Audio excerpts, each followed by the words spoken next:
Welcome back to my channel পূজার lifestyle. সবাই কেমন আছে? আশা করি খুব ভালো আছো, আমিও খুব ভালো আছি। তো এই দেখো এখানে কিন্তু আমি গ্যাসে গরম জল বসিয়ে দিয়েছি, একদিকে ভাত বসিয়ে দিয়েছি, একদিকে আমি কফি করবো বলে সেই জন্য জলও বসিয়ে দিয়েছি। এই যে তিনটে ওভেন হচ্ছে এই সুবিধা। আর এই যে বিস্কুটের প্যাকেট কিন্তু নিয়ে নিয়েছি, এখন মাছ রেতে খাবার গরম জল যেহেতু আমাকে ফুটিয়ে খেতে হয় তাই জন্য। তো এই যে একদম চার ঠ্যাং ছড়িয়ে শুয়ে রয়েছে, আর শানকে দিয়ে দিয়েছি দুধ বিস্কুট, আর আমি খাবো কফি। তো তারপরে কিন্তু আর ব্লগটা আমি নিই। তারপরে কিন্তু আমরা এই যে শুয়েছিলাম, শুয়ে থেকে দেখো অবস্থা আমার গোলুর, শুধু অবস্থাটা দেখো, ও ঠিক এইভাবেই ঘুমায়, মানে আমাদের সাথে দেখো ও কিন্তু পড়ে ঘুমাচ্ছে। কী ভেবেছো জেগে আছে? না, ও কিন্তু পড়ে ঘুমাচ্ছে। দেখো আমি তোমাদের সামনে থেকে খুব কাছ থেকে দেখাচ্ছি, দেখো কিন্তু চোখটা বন্ধ, কারণ ও ঘুমাচ্ছে রীতিমতো। আরও এইভাবেই ঘুমায়, মানে শান ও আমরা এইভাবেই কিন্তু ঘুমাই। আরও বরাবরই শানের আমার মাঝখানে এসেই কিন্তু শোবে, ওর একটা স্বভাব আছে খুব বাজে, ও শানের আমার মাঝখানে এসে শোবে, আর শান কিন্তু এইভাবে ওকে ধরে নিয়ে শোয়। তো দেখতেই পাচ্ছ কীভাবে ঘুমাচ্ছে, মানে কী যে লাগে না ওকে, লেটেস্ট লাগে জানো না। আবার একটু চোখটা খুলে দেখছি আমি কি করছি, আবার ক্যামেরা খোলা থাকলে আবার বুঝতে পারে জানো তো, বহুত চালু। ওকে কিন্তু কেউ মানে জন্তু ভেবো না, ও কিন্তু একদম মানুষের মতনই, ঠিক আছে? ও কিন্তু সব বোঝে। তোমরা কি বলতে চাচ্ছো? দেখো একটু ব্ল্যাঙ্কেটটা গায়ে দিয়ে দিলাম, ওই যে ব্ল্যাঙ্কেট চাপিয়ে কিন্তু এইভাবেই শুই থাকে আমার সাথে। তাই ভাবলাম তোমাদের সাথে এইটুকু একটু শেয়ার না করলে না আমার ঠিক হজম হবে না মনে হয় জানো। তো চলো, ঘুম থেকে উঠেছি, পরে এখন সন্ধ্যা হয়ে গেছে অনেক টাইম। তো মা এসছে আমার বাড়িতে, তো মা কি নিয়ে এসছে দেখো। কারা কারা খাও ভালো আমাকে অবশ্যই কিন্তু জানিও। কী এসছে এটা? জিলেপি। ওয়াও, জাস্ট মানে চুমু চুমু একটা ব্যাপার। আমরা জিলাপি কিন্তু প্রচণ্ড ভালো খাই।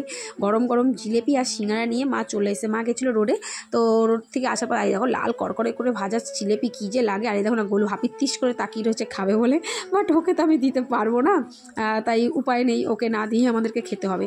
তো ঠান্ডায় বসে আছে সব, ঠান্ডা ঠান্ডা। চলো, এই যে গোলু হুড়ুন করে যাচ্ছে। আর এই যে এখানে কিন্তু পুরো রান্নার তোড়জোড় চলছে, যে আলু ফালু রয়েছে এখানে। আলু ও এটা তো ডিম, সরি, এই যে আলু। হ্যাঁ, আর এই যে এখানে চিকেনটা বসানো হয়ে গেছে, এখানে রাইসটা কিন্তু হয়ে গেছে। তো চলো পরে বাকিটা আবার তোমাদের সাথে শেয়ার করছি, কি করছি কি না করছি। এদিকে সব কেটে কুটে রাখা হয়েছে। এই যে আমাদের কিন্তু রান্না হয়ে গেছে, চিকেন কষা করেছে, দেখতেই পাচ্ছ চিকেনটা কষা হয়েছিল, আলু ছাড়াই পুরো শুধু চিকেনটাই কষা হয়েছিল, কারণ বিরিয়ানিতে কিন্তু আলু ডিম দেওয়া হয়েছিল। এটা এত গরম আমি ঢাকনাটা সরাতে পারছিলাম না। তো যাই হোক, দাঁড়াও আমি একটুখানি ন্যাকড়া দিয়ে ঢাকনাটা সরিয়ে নিই, আর তোমাদেরকে অবশ্যই দেখে বলো কেমন লাগছে। জাস্ট চুমু চুমু হয়েছে খেতে। আমি বিরিয়ানিটা পারি, তোমরা জানো, আমার মাও খুব সুন্দর বানায়। আমি তো মানে অনেক ছোটো করে, আমার মা অনেক সুন্দর বানাতে পারে। আর এখানে রয়েছে কিন্তু সালাড। ওফ, জাস্ট মানে কি বলবো, ব্যাপারটা পুরো জমে গেছে। আর আমরা ডিম আলু দিয়ে বিরিয়ানিটা করেছিলাম, আর এদিকে চিকেনটা কষা করেছিলাম। তো আজকে দুপুরে কিন্তু আমাদের লাঞ্চে এটাই ছিল। আর গরুর গন্ধে দেখো।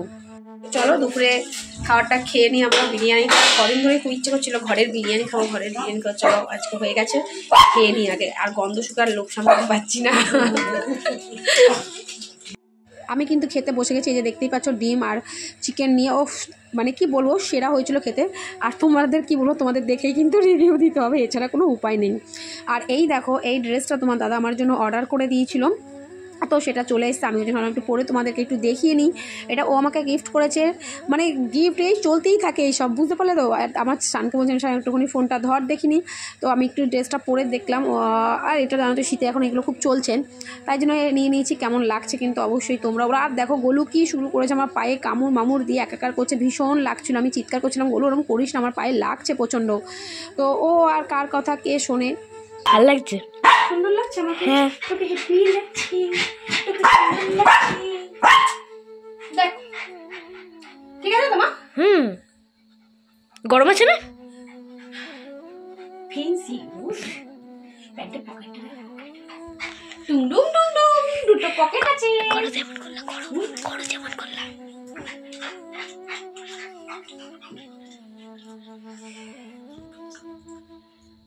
একটা ফটো তুলে দে আমাকে, দেখি সোজা দাঁড়াও। কিছু জিনিস কিনে আনলাম, ওইগুলো তো থাকেই, চলতে থাকে। কাঁচা ছোলা, আমাদের তো জানো ঘরে কাঁচা ছোলা খাওয়ায়, ছোলাটা শেষ হয়ে গেছিলো তাই আনলাম। আর এখানে দুখানা হলুদের প্যাকেট নিয়ে আসলাম। আর এই যে কিছু বিস্কিট, আমরা প্রচণ্ড বিস্কুট খাই তোমরা জানো, মানে আমাদের বিস্কুটটা খুব লাগে গো, খুবই লাগে, মানে কি আর বলবো। এই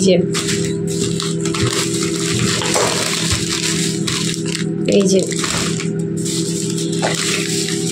আমরা প্রচণ্ড বিস্কুট খাই। আর এই একটা কেক নিয়ে আসলাম, এর আগের দিনই কেকটা খেয়েছিলাম, খুব ভালো লাগছিল। আর ঘরে কিশমিশটা দেখলাম কমে এসছে, তো একটা কিশমিশের প্যাকেট নিয়ে আসলাম। এই হচ্ছে আপাতত কেনাকাটি। আর এখানে যে দুটো গায়ের চাদর কিনে নিয়ে আসা হয়েছে, অ্যাকচুয়ালি মায়ের আর শানের এক জায়গায় শ্রাদ্ধের নিমন্ত্রণ আছে দুজনের, তো তার জন্য ওদের জন্য এটা নিয়ে আসা হয়েছিল। আর এইটা তোমাদেরকে পরিয়ে তো আমি দেখিয়েই দিলাম। এই ছিল কেনাকাটি। তো বলো ঠান্ডায় সব কেমন আছো? বৃষ্টি পড়ছে আমাদের এখানে, কিন্তু বৃষ্টি তোমাদের বাড়ির দিকে কোথায় কোথায় থাকো, বৃষ্টি কোথায় হচ্ছে বলো কিন্তু অবশ্যই কমেন্টের মাধ্যমে। আমাদের এখানে কিন্তু বৃষ্টি হচ্ছে। আর অবশ্যই জানি আমার এই ড্রেসটা কেমন হয়েছে। এটা অবশ্যই তোমার দাদা কিন্তু গিফট করেছে আমাকে, এটা কিন্তু আমি কিনে নিই, তোমার দাদার গিফটিং এটা আমাকে। তো এটা নেওয়ার ইচ্ছে ছিল আমার, তো শীতের মধ্যে ভাবলাম নিয়ে একটা, তো নেওয়া হয়ে গেল। যাই হোক, কেমন লাগছে অবশ্যই কিন্তু জানিও। আর টুকটাক যেটুকু যা করলাম সেটুকু তোমাদের সাথে শেয়ার করলাম, যেটুকু করতে পেরেছি। যে বললাম বাড়ির মধ্যে বসে থেকে আর কিছু করার নেই, এইটুকু করেই আমাকে ভিডিও দিতে হচ্ছে। আর লাইভে আসতে পারছি না তার একটাই কারণ সন্ধ্যার পর আমার প্রবলেমটা একটু বাড়ছে বেশি, তাই জন্য আসলে দিনের বেলা কখন আসো বলো, সবাই তোমরা কাজে ব্যস্ত থাকো, দিনের বেলায় বা এসে কী দেখো আমি লাইভে এসে যদি তোমরাই যদি না থাকতে পারো লাইভে, তা আমি লাইভে এসে কী করবো, তোমরা দেবো, ওই জন্যই কিন্তু লাইভে আসছি না, আদার্স কোনো কারণ নেই। আর আমি এমনি আগের তুলনায় অনেকটাই ভালো আছি। আর বোধহয় 5 দিন মতন আমার মেডিসিন চলবে, তারপরে আমার মেডিসিন কমপ্লিট হয়ে যাবে সবটাই। তো তোমরা সবাই 25শে ডিসেম্বরে কার কী প্ল্যানিং আছে অবশ্যই জানিও। আমার 23শে ডিসেম্বরেও তো প্ল্যানিং আছে, জানোই তোমরা, গলুর জন্মদিন, তো দেখছি কী করা যায়। একটু মাথার মধ্যে সব প্ল্যান রাখা আছে, তো তাই জন্য দেখা যাক কী হয়। আর একটু ঘুরতে যাওয়ারও প্ল্যানিং চলছে, ভাবছি 24 তারিখে একটু বেরোবো তোমার দাদা আর আমি।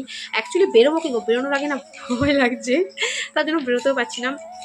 আর আজকে রান্না কী করেছি সেটা তোমাদের আমি পরে শেয়ার করবো, পরের ব্লগে শেয়ার করব। আর বিরিয়ানির রেসিপিটা পুরো নিতে পারিনি, তার কারণ হচ্ছে ওই আমি বললাম আমার কালো ফোনটা একটু খারাপ হয়ে গেছিলো, ওই ফোনের দোকানে গিয়ে আমাকে টাইম দিতে হয়েছিলো, তাই জন্য বিরিয়ানির পুরো রেসিপিটা আমি দিতে পারিনি। বাট আমি আবার যখন বিরিয়ানি বানাবো আমি অবশ্যই তোমাদেরকে পুরো রেসিপিটাই দেবো। তা আপাতত যেটুকু দিলাম। আর দেখতে কেমন হয়েছে বলো, খেতে কিন্তু খুব সুন্দর হয়েছিল। আর তোমাদের তখন খাওয়াতে পারছি না, তাই জন্য তোমাদের দেখেই রিভিউটা দিতে হবে। বাট খেতেও কিন্তু ভালো হয়েছিল। অবশ্যই কখনো যদি তোমরা আসো অবশ্যই বলে, আমি অবশ্যই করে খাওয়াবো আমি যতটুকু পারবো। তো ব্লগটা কেমন লাগলো অবশ্যই কিন্তু জানিও। আপাতত টাটা, সবাই ভালো থেকো, সুস্থ থেকো, আর এইভাবে আমার পাশে থেকো, ভালোবাসা দিও, টাটা।